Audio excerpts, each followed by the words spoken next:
Live चर्चा का कार्यक्रम यहाँ शुरू कर रहे हैं। आप सभी इससे जुड़कर इसका पूरा लाभ उठाएं। आज का विषय है, क्या कर्म से भाग्य बनता है या भाग्य बदलता है? जो पहले से भाग्य निर्धारित है, क्या कर्म कर देने से कुछ ऐसा कर्म कर दिया जाए जिससे कि भाग्य बदल जाए? क्या यह संभव है? क्या ऐसा होता है? तो आज हम इस विषय पर चर्चा करेंगे। तो भाग्य क्या है? प्रारब्ध, जिसे हम प्रारब्ध कहते हैं। क्या प्रारब्ध बदला जा सकता है भला? कहां आपने सुना कि प्रारब्ध कोई बदल सकता है? लेकिन फिर भी क्या परिस्थितियों में बदलाव लाया जा सकता है? क्या ऐसा संभव है? तो आज यह समझने की आवश्यकता है। अब मान लीजिए किसी के भाग्य में लिखा है कि वह 2 दिन तक भोजन नहीं मिलेगा उसे, तो अब उस व्यक्ति ने, अब उसे 2 दिन तक भोजन नहीं मिलेगा तो उसे सजा मिल जाए कि उसे 2 दिन तक भोजन नहीं मिलेगा, या फिर वो किसी ऐसी यात्रा पे चले जाए जहां पर 2 दिन भोजन कर पाना उसके लिए संभव ना हो, ऐसी किसी पर्वतीय यात्रा पर चला जाए जहां भोजन की व्यवस्था ही संभव ना हो, या फिर वो 2 दिन का उपवास रख ले,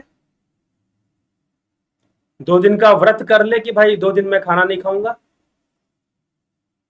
इन सभी परिस्थितियों में इन सभी परिस्थितियों में 2 दिन भूखा रहना पड़ेगा।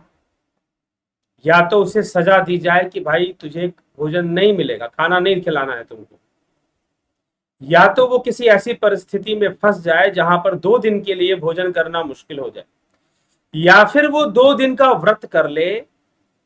नवरात्रों में लोग 9 दिन का व्रत कर लेते हैं। छठ महापर्व में लोग निर्जला व्रत करते हैं, 2 दिन का 3 दिन का लगभग। और फिर दूसरे कई और भी व्रत हैं जहां पर लोग पानी ना पीकर, बिना पानी पिए ही रहते हैं। इस प्रकार का भी व्रत अनुष्ठान करते हैं लोग। तो अब आप ये बताइए कि वो कर्मों का फल था, क्या था, किस तरह से था? तो अब यही चीज है कि क्या कर्मों से भाग्य बदला जा सकता है? भाग्य क्या है? प्रारब्ध, संचित कर्म। संचित कर्म जब अपना स्वरूप बदलकर फल देता है तो वही भाग्य है, वही प्रारब्ध है। उसे कोई बदल तो नहीं सकता, उसे कोई परिवर्तित तो नहीं कर सकता। हाँ, योग मार्ग से उसके प्रभाव को कम किया जा सकता है, लेकिन बदल जाएगा ऐसा तो नहीं। उसका प्रभाव जरूर कम हो जाएगा। फिर प्रश्न है कि क्या बदलेगा नहीं? क्या ऐसा नहीं हो सकता जहां बहुत दुख भोगना था वहां सुख मिलना शुरू हो जाए? जी नहीं, कम हो सकता है, खत्म नहीं हो सकता। हाँ, जिनके जो पूर्ण काम हो गए, जो योग मार्गी हो गए और योग मार्ग से पूर्ण काम की अवस्था को प्राप्त कर गए, उनके लिए फिर कर्मों का भोग नहीं होता।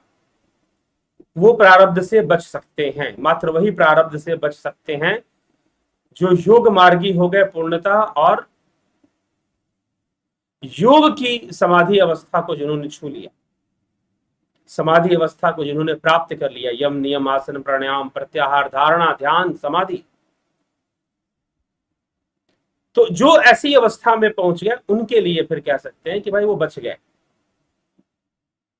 उनके सारे ही पूर्ण काम हो गए, उनके जितने भी कार्य थे सब खत्म हो गए, उनको किसी कोई कामना नहीं रहेगी, पूर्ण काम हो गए। वैसे योगी, फिर प्रारब्ध उन्हें कष्ट नहीं दे सकता। वो काल चक्र से ही मुक्त हो जाते हैं, वो काल चक्र से ही मुक्त हो जाते हैं, उनके लिए काल चक्र का कोई महत्व नहीं रहता। तो ये विषय है जिसे गहराई से समझना चाहिए। तो अब बदलने की बात है, क्या कर्म से भाग्य बदला जा सकता है? थोड़ा बहुत क्या परिवर्तन लाया जा सकता है? जी, जी हाँ। थोड़ा बहुत परिवर्तन लाया जरूर जा सकता है अगर संकल्प शक्ति है तो। संकल्प शक्ति वैसी है तो थोड़ा बहुत परिवर्तन विज्ञान को समझते हुए, विज्ञान को समझते हुए, जो विज्ञान को समझने वाले हैं, जो विज्ञान को भली भांति समझने वाले हैं। कौन सा विज्ञान? कर्म विज्ञान। कर्मों के प्रभाव को अध्ययन करने के कई साधन हैं, उनमें से एक साधन ज्योतिष भी है, पता करने के लिए कि किस प्रकार के भोग जीवन में आ सकते हैं, सुख का, दुख का। तो अगर उसके अनुसार व्यक्ति कर्म करे, दान पुण्य करे, अपनी साधना करे, तो निश्चय ही बहुत कुछ वो अपने जीवन में बदल सकता है, बहुत कुछ वो जीवन में परिवर्तित ला सकता है, परिवर्तन ला सकता है। सब कुछ कर देगा ऐसा तो नहीं है, लेकिन फिर भी परिवर्तन लाए जा सकते हैं थोड़े बहुत। ये कर्म पर निर्भर है। देखिए, यद्यपि कर्मों की गति बड़ी जटिल है, बड़ी गहन है, कर्मन की गति न्यारी, कर्मों की गति बड़ी न्यारी है, समझना इतना आसान नहीं है, लेकिन फिर भी मनुष्य अगर योग मार्ग को अपना ले, निष्काम कर्म योग में लग जाए, आने वाले सुख दुख की चिंता ना करे, अपने कर्तव्य की पालना निष्काम भाव से करते रहे, जो भी सामने कर्म आ रहे हैं उसकी पालना निष्काम भाव से करते रहे, तो निश्चय ही वह बहुत सारे दुखों से और बहुत बड़ी बड़ी मुसीबतों से, बहुत बड़े बड़े, क्योंकि देखिए दुख भी आया, अब दुख की परिभाषाएं भी अलग अलग होती हैं। एक परिस्थिति में एक व्यक्ति बहुत दुखी हो रहा है, हो सकता है कि उसी परिस्थिति में दूसरा व्यक्ति दुखी ना हो। एक परिस्थिति में एक व्यक्ति बहुत दुखी हो रहा है, हो सकता है कि उसी परिस्थिति में दूसरा व्यक्ति उतना दुखी ना हो, क्योंकि अलग अलग कर्म संस्कार जो है, अलग अलग फिर अनुभव होते हैं, अलग अलग स्थितियां परिस्थितियां बनती हैं। तो ये गुणता है इसकी। तो आप अपना भाग्य बदल सकते हैं अपने प्रयास से, अपने कर्म से, अपनी मेहनत से, लेकिन दुर्भाग्यपूर्ण यह है कि मेहनत करने की प्रेरणा भी तो सबको नहीं मिल पाती ना, और मिलती भी है तो सब करते नहीं है, क्योंकि भोगवृत्ति इतनी होती है। लोग कई बार इतने सुख भोगी होते हैं कि वो मेहनत तो नहीं करना चाहते, लेकिन संसार का सब सुख चाहते जरूर है कि उनको सब कुछ प्राप्त हो जाए, उनको सब कुछ मिल जाए। यह जो है इस प्रयास में वो लगे रहते हैं। तो यह एक स्थिति बनती है, यह एक परिस्थिति बनती है। तो सुख भोगी कई बार बहुत ज्यादा होते, तो कोई प्रयास करना नहीं चाहता, क्योंकि उसको प्रेरणा ही नहीं मिलती प्रयास करने की। एक बार क्या हुआ कि दो भिखारी थे, भिक्षुक थे, और भिखारी क्यों थे? क्योंकि गरीब थे बहुत। एक बाप और उसका बेटा, दोनों बहुत ही दुखी हुआ करते थे, धन नहीं था उनके पास, तो भिक्षा मांगकर, किसी के द्वार पर जाकर भीख मांगकर वो अपना गुजारा चलाया करते थे। और वो हमेशा भगवान शिव का भजन करते थे। एक छोटी सी एक कथा है, कुछ बातों को समझाने के लिए कथा कही गई है। तो वो भजन किया करते थे और भीख मांगा करते थे, लोग उन्हें दे दिया करते थे और उससे उनका गुजारा चल जाता था। अगले दिन फिर भीख मांगते थे, इसी प्रकार से उनका चलता था। तो अब क्या हुआ कि माता पार्वती ने देखा कि भाई ये तो बड़े दुखी हैं और शिव जी का नाम लेते रहते हैं, तो उनको दया आ गई और उन्होंने जाकर भगवान शिव से कहा कि प्रभु आप ऐसा कुछ कर दीजिए कि ये आपका नाम लेते हैं, आप कृपा कर दीजिए, आप ये ठीक हो जाए, ये सही हो जाए, ठीक है, तो ये सही हो जाए और इनकी गरीबी दूर हो जाए, इनके पास धन आ जाए, आप कुछ कृपा कर दीजिए। तो भगवान शिव हंसने लगे। भगवान शिव ने कहा कि नहीं, जो प्रारब्ध में है उससे ऊपर दे पाना किसी के हाथ में नहीं है, दैव के हाथ में भी नहीं है, ये ध्यान रखिएगा। तो पार्वती जी ने कहा कि नहीं नहीं, वो तो आप तो सर्व सामर्थ्य हैं, आप तो कर ही सकते हैं, आप तो कर ही सकते हैं। तो ठीक है पार्वती, अगर तुझे लगता है तो मैं कर देता हूं, करने में क्या दिक्कत है। भगवान शिव ने क्या किया कि 10 कदम दूरी पर, थोड़ी सी दूरी पर, कि कुछ कदम वो चलेंगे और वहां पहुंच जाए, कुछ ही देर में, मिनट भी ना लगे, इतनी देर में वो वहां पहुंच जाए, ऐसी जगह पर, उनके रास्ते पर भगवान शिव ने हीरे बिखेर दिए। बहुत सारे हीरो के जो क्रिस्टल थे, टुकड़े थे, वो बिखेर दिए उन्होंने कि भाई ये हीरे यहां से उठा लेंगे और हीरा इनको मिल जाएगा तो सुखी हो जाएंगे, मस्त हो जाएंगे। हीरा, एक भी हीरा उनको मिल गया तो अमीर हो जाएगा, और तो इतने सारे हीरे हैं, अरबपति हो जाएंगे, वो तो महल खड़ा कर लेंगे अपनी। ऐसा सोचकर उनकी सहायतार्थ वहां हीरे बिखेर दिए गए। चलो भाई ठीक है। अब क्या हुआ, इतने में बेटे ने बाप से पूछा कि पिताजी हम इतने गरीब क्यों हैं, हम इतने दुखी क्यों हैं। अब देखिए जो भक्त प्रवृत्ति के, उनकी भावना कैसी है। पिता ने बेटे से कहा कि पुत्र हम कहां दुखी हैं, अरे भगवान ने हमें इतना सुंदर शरीर दिया है, 2 आंखें दी हैं, 2 कान दिए हैं, 2 हाथ दिए हैं, ठीक है, बस थोड़ी धन की कमी है, कुछ दिनों में वो भी समाप्त हो जाएगी, क्यों चिंता करता है, सारा जीवन भीख नहीं मांगेंगे हम। वो बेटे को समझा रहा है, बाप जो है बेटे को समझा रहा है। लेकिन तू जरा देख, वो सड़क पर देख, वो अंधा कैसे बैठा हुआ है बेचारा, वो क्या करेगा सोच, उसकी तो आंखें भी नहीं है, किसी की टांग नहीं है, किसी के हाथ नहीं है, उनको भी तो देख। तो बाप ने बेटे को समझाया। बेटे ने कहा कि हाँ पिताजी, ये तो उनकी आंखें नहीं है, क्यों ना हम भी कुछ देर के लिए अंधे बन जाए और देखे आंखें नहीं होने का अनुभव कैसा होता है, आंखें नहीं होने का अनुभव कैसा होता है, जरा देखते हैं।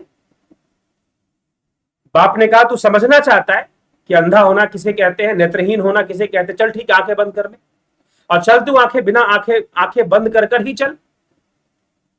अब दोनों बाप बेटों ने आंखें बंद कर दी और आंखें बंद कर कर वो चलने लगे। चलते चलते अब हीरे आ गए, पैर में हीरे कंकड़ की तरह चुभने लगे, और दौड़कर बेटा वहां से आगे बढ़ गया, बाप भी जल्दी से आगे बढ़ा, और कुछ दूर जाकर उन्होंने अपने नेत्र खोले, और नेत्र खोलकर उन्होंने कहा कि देखा, अगर आंखें ना हो तो जीवन कैसा होगा। सोच कि वो कितना गरीब है कि उसके पास तो आंखें भी नहीं है, कम से कम हमारे पास तो आंखें हैं, 2 हाथ हैं, 2 कान, सब कुछ ठीक ठाक है, हम इतने गरीब नहीं है, हमसे भी बहुत गरीब और दुखी लोग हैं, इसलिए तो क्यों चिंता करता है। बेटे को उसने समझा दिया। अब हीरे तो छूट गए पीछे, वो निकल गए। भगवान शिव ने पार्वती जी से कहा देखा पार्वती, तूने कहा था हीरे देने के लिए, मैंने हीरे दे दिए, उनके मार्ग में हीरे बिखेर दिए मैंने, लेकिन उनको मिलना नहीं था, उनका अभी समय नहीं है मिलने का, लेकिन एक समय आएगा जब इन दोनों बाप बेटे के पास बहुत धन धान्य होगा, क्योंकि इनकी सोच सकारात्मक है, इनकी सोच सकारात्मक है। तो पार्वती जी ने कहा कि हां, सबसे अच्छे हीरे जीवन में, जो सबसे अच्छे हीरे हैं वो आपकी अच्छी सोच है। जिसके पास अच्छी सोच नहीं है, अच्छा कर्म कहां से करेगा वो। तो उस बाप और बेटे के पास अच्छी सोच थी, वही उनका सबसे बड़ा हीरा था। बाप ने बेटे से कहा कि हम इतने गरीब नहीं है, हमसे भी अधिक गरीब लोग हैं, उनको भी तो देख, क्यों चिंता करता है, हमारे पास 2 आंख, 2 हाथ, 2 पैर, इससे ये बहुत बड़ी दौलत है, लेकिन कुछ लोगों के पास तो यह भी नहीं है। और समय बदलेगा, हम बदलेंगे, हम अपनी मेहनत से धन एकत्र करेंगे।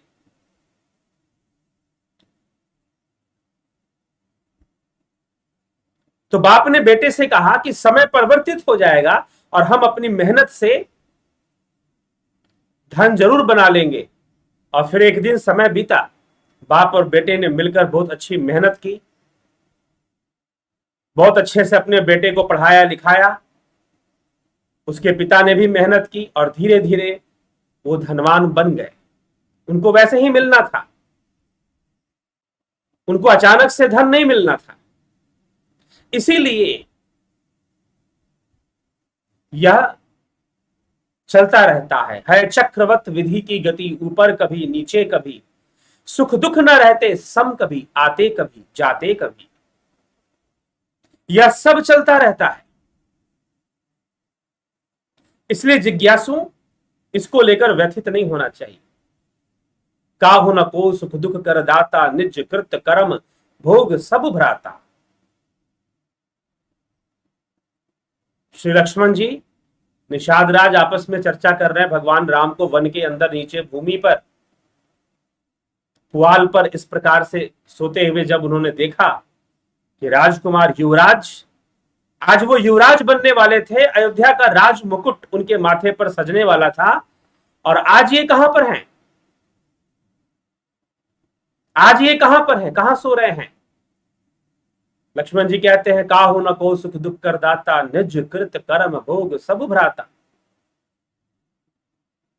सब कुछ तो इसी से है। तो इसीलिए जिज्ञासु प्रारब्ध का जो लिखा हुआ है उसे कोई मिटा नहीं सकता। क्या मिटा सकता है? क्या चीजें, कौन सी बात है जो बदलाव ला सकती है? अच्छी सोच रखो। कर्मण्यवाधिकारस्ते, कर्म मात्र में ही अधिकार है, उसके बाद कुछ नहीं कर सकते तुम।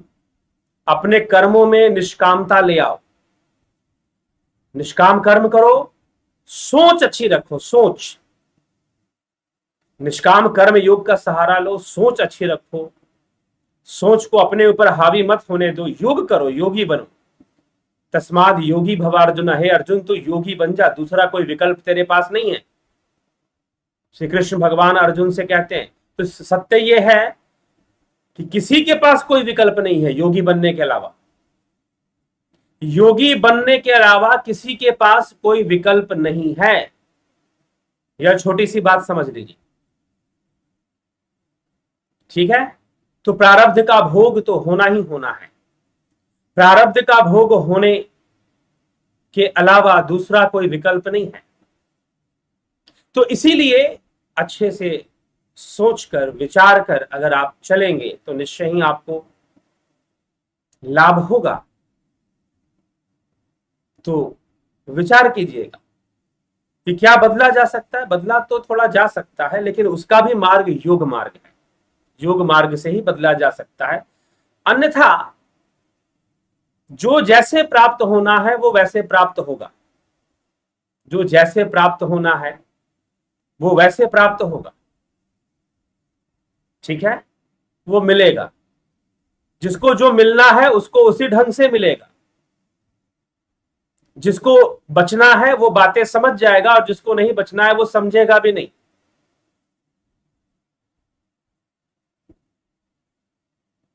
ठीक है, समझेगा भी नहीं। तो इसीलिए काल चक्र है, यह है चक्रवत विधि की गति, ऊपर कभी नीचे कभी, सुख दुख ना रहते सम कभी, आते कभी जाते कभी। तो यह प्रारब्ध से ये चीजें चलती ही रहेगी। हमारे पास कोई विकल्प नहीं है, एक विकल्प है और वह है योग का मार्ग। एक विकल्प है और वह है योग का मार्ग, उसको अपनाइए। दूसरा कोई अन्य विकल्प नहीं है योगी बनने के अलावा। तो हम अपने कर्म से भाग्य बदल सकते, जी हां, अगर योग में लग जाएं, योग कर्म में लग जाएं, निष्काम कर्म में लग जाएं, तो बहुत कुछ बदल सकते हैं, बहुत कुछ हो सकता है। ठीक है, तो ये सब हमें समझने की आवश्यकता है। आर्ट ऑफ लिविंग है। भले एक समय पर आदमी के अंदर यह सब बातें उसे समझ में ना आए, लेकिन चिंता ना करें, प्रकृति बहुत बलवान, वो सब समझा देगी। ठीक, तो योग मार्गी बनकर ही तो जीवन का कल्याण संभव है। तो जिज्ञासु विचार करें, समझे इस विषय को। आइए देखते हैं आपके विचार क्या कहते हैं, आपके कमेंट्स क्या कहते हैं, आपकी टिप्पणियां क्या कहती हैं। तो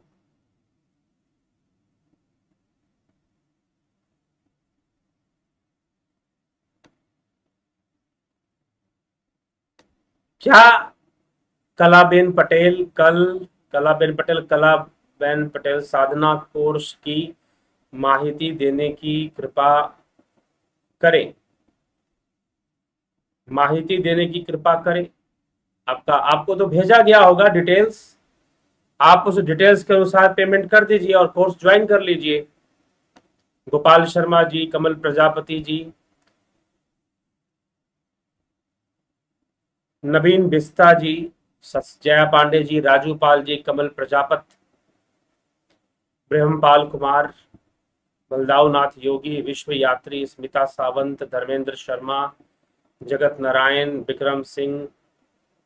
शाप देना भी कर्म है ना, तो शाप देने वाला भी तो शाप के कर्म का भोग बिल्कुल करेगा जी। शाप देने वाला शाप के कर्म का भोग करेगा, अगर उसका शाप निष्काम भावना से नहीं। ऋषि मुनि जो शाप देते थे उसमें निष्कामता होती थी, लेकिन निष्काम भावना नहीं है, घृणा भाव है जिसके मन में, अगर उस भावना से कोई श्राप देता है तो वो भी पाप है, उससे उसका फल उसे मिलेगा। ज्योति दत्ता जी, सरोज कृष्णानी जी, भूप सिंह खेचर जी, AK भट्ट जी, कन्हई कुमार जी, अर्जुन चौहान जी, रचना RK जी, अभिनंदन है।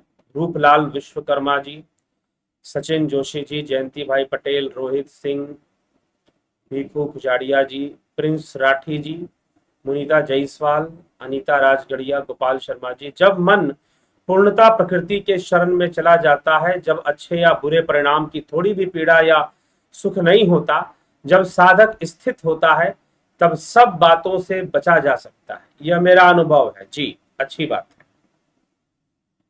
होना चाहिए ऐसा।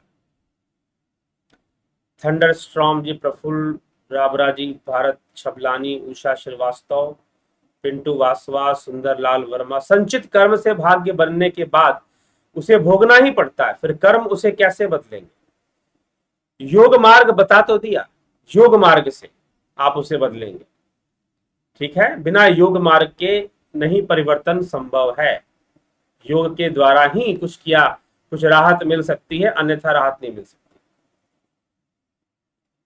सुंदरलाल वर्मा जी, अभिनंदन। कमलेश उपाध्याय जी, योगेंद्र पंडित जी, ममता शर्मा जी, आप बहुत अच्छे से समझाते हैं, ठीक है, जरूर लाभ उठाइए अगर आप समझ पाते हैं।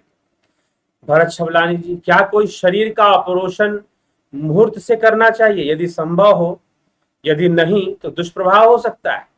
यदि संभव हो तो आप देख सकते हैं मुहूर्त वगैरह, बहुत सारे लोग मुहूर्त देखते हैं। आजकल तो क्या है कि लोग मुहूर्त पर संतान उत्पत्ति भी करते हैं, ऑपरेशन करवाकर कि भाई इसी मुहूर्त में मुझे संतान चाहिए।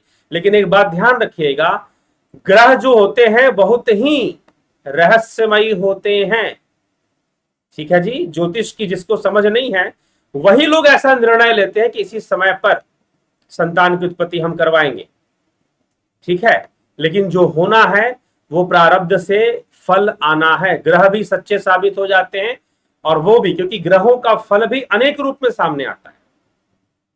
तो जब तक इसकी परिपक्वता ना हो समझने की, और जरा सा मान लो ऑपरेशन करने में भी 1 घंटा का इधर उधर हुआ तो मुहूर्त बदल सकता है, ग्रहों की दशा बदल सकती है, ठीक है। तो यह सब समझने की आवश्यकता है। तो इसीलिए जो प्राकृतिक रूप से जो हो रहा है उसे होने देना चाहिए, बस यही चीज है।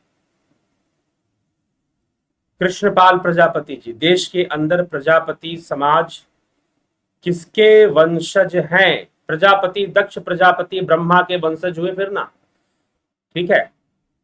तो ये किसके वंशज हैं, ये आप इतिहास पढ़िए और समझिए। नाम से तो यही है कि ब्रह्मा के वंशज हुए। ब्रह्मा के मानस पुत्र थे प्रजापति, कई प्रजापति हुए। दक्ष प्रजापति का नाम ज्यादा प्रसिद्ध है, उसके अलावा अन्य भी प्रजापति हुए, ठीक। ये चीज है, इसको समझना है। तो योग भगाए रोग, जी हाँ, सही बात है, परंतु यहां पर योग भगाए रोग का अर्थ मात्र शारीरिक रोगों के लिए नहीं है, ठीक है। संदीप मिश्रा जी, जय गुरुदेव। प्रवीण देदिया जी, बुरे कर्म अच्छे कर्म में बदल सकते हैं। अवश्य बदल सकते हैं। क्षमा साधना से करते हैं, साधना से कर्म कटते हैं। ठीक है जी, जी हाँ, कर्म से मुक्ति मिलती है, साधना के द्वारा कर्म से मुक्ति मिलती है। योग अग्नि में कर्मों का भस्म होता है और कर्मों से, कर्म चक्र से, काल चक्र से मुक्ति मिलनी शुरू हो जाती है योग के द्वारा। ठीक है, क्योंकि जो भी कर्म हो रहे हैं तीन गुणों के वशीभूत हो रहे हैं और योग के द्वारा तीन गुणों की समता बननी शुरू हो जाती है, भावातीत अवस्था आनी शुरू हो जाती है, तो निश्चय ही मुक्ति तो मिलेगी ना। उससे फ्रीडम तो आपको मिलेगा ही मिलेगा। मुक्ति मतलब फ्री होते हैं, ये समझना है, फ्री होते हैं। तो इसलिए योग से मुक्ति मिलती है, ऐसा है। ठीक, तो आप विचार करें इस विषय पर और विचार कर कर समझें, नहीं तो अन्यथा प्रारब्ध भोगना। तो अब एक और प्रश्न उठता है, एक और प्रश्न उठता है, सुनिए। अब एक प्रश्न यहां पर यह उठता है कि भाई भाग्य का ही सब भोगना है, प्रारब्ध ही भोगना है, तो कोई प्रयास करने की जरूरत क्या है? हो सकता है भैया तुम्हारे प्रारब्ध में लिखा हो प्रयास करने से ही दुखों से मुक्ति मिलेगी। ठीक है, तो आप इसीलिए तो आप निष्काम भाव से अपने कर्म, अपने प्रयास करते जाइए। प्रारब्ध क्या है आपका, आप जानते हैं क्या? आप जानते हैं कि आपका प्रारब्ध क्या है? जब आप ये नहीं जानते कि आपका प्रारब्ध क्या है, तो आप ये निश्चय मत कीजिए कि मेरा प्रारब्ध तो यही है, शायद मेरा भाग्य में ही ऐसा लिखा है कि ऐसा होना है। जी नहीं, आप अपने प्रयास में लगिए भाई। जो आपके सामने कर्म कर्तव्य है उस कर्म में आप लगिए, यही आपके पास विकल्प है, दूसरा कोई विकल्प आपके पास नहीं है। ठीक, ये समझने की आवश्यकता है। यही आपके पास एक विकल्प है, दूसरा अन्य कोई विकल्प आपके पास नहीं है। तो आप अपने कर्म में लगिए, कर्मण्यवादी का रास्ते, कर्म करने के अलावा कोई, क्योंकि अगर आप कर्म का संकल्प नहीं लेंगे तो ये प्रकृति आपसे अनाप शनाप कर्म करवा लेगी।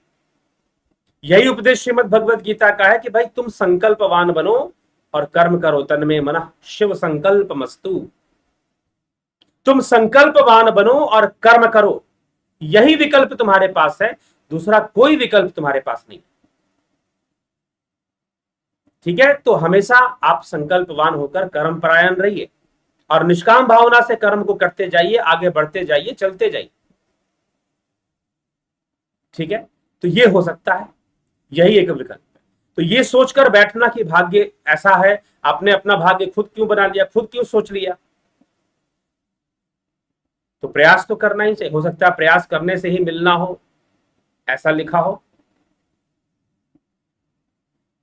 आपने सुना है कि एक बार चंद्रगुप्त ने कहा, अपने गुरु चाणक्य से कहा कि गुरुदेव जब भाग्य में ही यही लिखा है तो कोशिश क्यों किया जाए? तो चाणक्य ने कहा कि हो सकता है भाग्य में यही लिखा हो कि कोशिश करने से ही मिलेगा, तो कोशिश करना तो कभी नहीं छोड़ना चाहिए। ठीक है, तो जिज्ञासु ये विचार करें, इस बात को अच्छे से समझें। और प्रारब्ध तो है ही, तो काम करेगा ही, वो तो सीक्वेंस में लगा है। कई कर्म हमारे आने वाले हैं, कई नहीं आने वाले हैं, लेकिन कर्म अधिकार में है। जो सामने परिस्थितियां हैं, निष्काम भावना से उन कर्तव्यों की पालना करते रहना चाहिए और उस पर आगे बढ़ते रहना चाहिए, यही एक विकल्प है। और योग मार्गी जब आप बन जाएंगे तो निष्काम कर्म शुरू हो गया तो योग तो होगा ही। और ध्यान, तो योगी तस्माद योगी भवार्जुन, यही विकल्प है। अर्जुन को भी यही विकल्प दिया गया था और उसको सबके लिए वही विकल्प है, दूसरा कोई विकल्प नहीं। Kapoor Kusum, if anyone misguided other and the person who don't know is it right or not, then the person who misguided other has to face her karma. If yes, then how? If anyone misguided other, कोई किसी को अगर misguide कर दे, and the person who don't know, वो नहीं जानता कि वो मिसगाइड हुआ है, is it right or not? यह तो गलत ही है अगर आप किसी को मिसगाइड करते हैं तो। ठीक है, बिल्कुल गलत है। तो person who misguided other has to face his karma, जो जिसने बिल्कुल, जो दूसरों को इंटेंशन के साथ, इंटेंशनली मिसगाइड किया है, जिसने इंटेंशनली मिसगाइड किया है, जानबूझकर किसी को मिसगाइड किया है, तो डेफिनेटली उसे वो कर्म का फल मिलेगा, डेफिनेटली मिलेगा, निश्चित ही मिलेगा। तो अगर आप किसी ने ऐसा किया है, मिसगाइड करने का काम किसी को किया है, तो निश्चय ही उसे कर्म का फल मिलेगा, इसका कोई विकल्प नहीं है। ठीक है, इसका कोई विकल्प नहीं है, तो वो तुम फल तो मिलेगा ही। उसने अगर जानबूझकर ऐसा किया है तो, चाहे वो कोई भी हो। ठीक है, अगर आप किसी को अंधेरे में रखने का काम करते हैं जानबूझकर, किसी को मिसगाइड करने का, ओरिजिनल जो पाथ है आत्मज्ञान से हटाकर उसे किसी और ही पाथ पे लगा दे रहे हैं, आत्मज्ञान के नाम पर, ब्रह्म ज्ञान के नाम पर किसी और मार्ग पे ही लगा दे रहे हैं, तो निश्चय ही यह सब मिसगाइड करने में आता है। और फिर ऐसा व्यक्ति वो अपने कर्मों का फल जरूर भोगता है, और ऐसा बहुत बड़े लेवल पर होता है। ठीक है ना, बहुत बड़ी बड़ी बातें, सुपरिटी कॉम्प्लेक्स देकर लोगों को कुएं का मेंढक बना लिया जाता है, उनको मिसगाइड किया जाता है, तरह तरह की लालची बातें कि ये हो जाएगा, चमत्कारों की बातें बता बताकर उनको मिसगाइड किया जाता है, तो उन सबका फल तो भोगना ही पड़ेगा। ठीक, जिसने ऐसा किया है संजय, और भोगते भी हैं लोग। संजय केदार जी, प्रवीण, कर्म से छुटकारा कब मिलता है? समाधि में, कैवल्य में। संजय मोरे जी, ओम तत्सत। समाधि में, कैवल्य में ही कर्म से छुटकारा संभव है, उसके पहले तो कर्म रहता है। हाँ, उसकी जो इंटेंसिटी है या डेंसिटी हम कहें, वो उसमें कमी जरूर आ जाएगी, बदल जाएगा रूप थोड़ा सा, लेकिन कर्म रहता है, एक्शन रिएक्शन रहता है। ठीक है, वो बना रहता है एक्शन रिएक्शन। लेकिन जब कैवल्य घटित होता है, समाधि घटित होती है, तब जाकर उससे मुक्ति मिलती है।